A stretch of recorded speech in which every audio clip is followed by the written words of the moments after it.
Koliko je široka ponuda aktivnosti u muzejima diljem Lijepe naše, odličan je pokazatelj Gradski muzej Ivanić Grada, koji tijekom godine organizira mnoštvo izložaba, ali i radionica raznovrsnih sadržaja namijenjenih za sve uzraste. Ova godina nam je počela vrlo burno, odnosno planiramo i održali smo do sada veliki broj događanja i radionica, počevši još krajem siječnja sa našom Noći muzeja koja je bila izuzetno dobro posjećena, pa evo nastavili smo i kroz cijelu veljaču.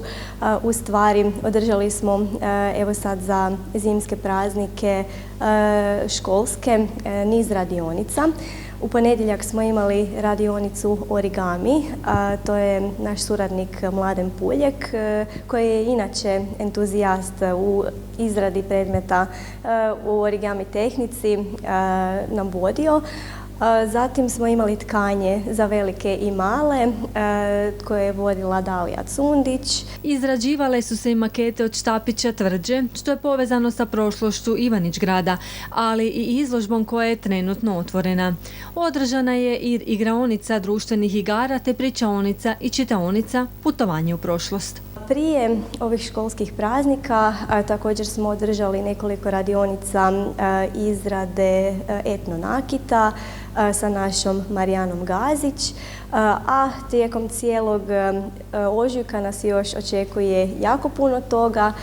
Evo već u utorak nam slijedi radionica izrade također etnonakita sa Marijanom, Baranjska ogrlica, a nakon toga ćemo se družiti i sa Dalijom Cundić, opet uz vezenje i tkanje, te sa Ivanom Ožecki uz izradnju grafika.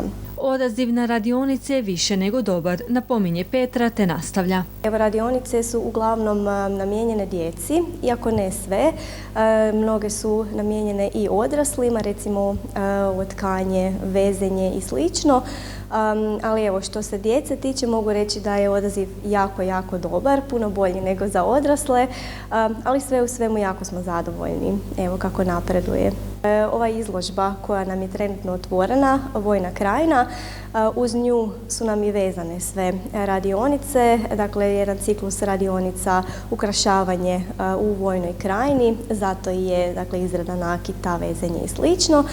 Naravno tu je i jedan edukativni dio, evo koji nisam do sada spomenula, niz predavanja koji se održava svaki petak u našem pučkom otvorenom učilištu u maloj sali gdje nam brojni doktori znanosti, različiti stručnjaci iz područja dolaze govoriti o nekom segmentu života u Vojnoj krajini.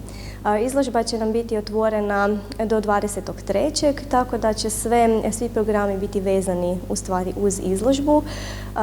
A evo, što će biti nakon, vjerojatno ćemo složiti program i vezan uz neku izložbu koja nam tek slijedi.